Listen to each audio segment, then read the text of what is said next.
जगमग जोत जाए घुमाया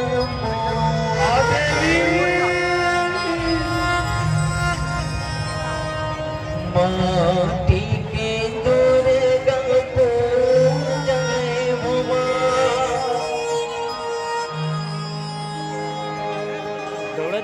आगे परब नवरात के दाए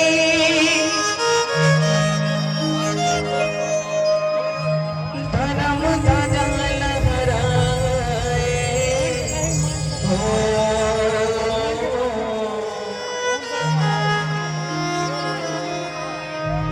जगमग जोत जाए भवायन माटी की दुर्गा पूजाए हुमा। चलिए विशेष निवेदन चाहूँ एक बार दोनों हाथ ऐसे उठाना है और जोरदार जयकारा लगाना है।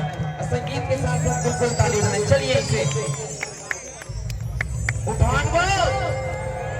हाँ चलिए भैया मन से निवेदन है माता रानी के दरबार सजे भाई सच्चे दिल से दोनों हाथ में उठाना है जोरदार जयकारा लगाना है और संगीत के साथ साथ ताली बजाना है। ठीक है अरे यार यही तो बात है ना इतना पब्लिक नहीं मौजूद थी आवाज नहीं आ रहा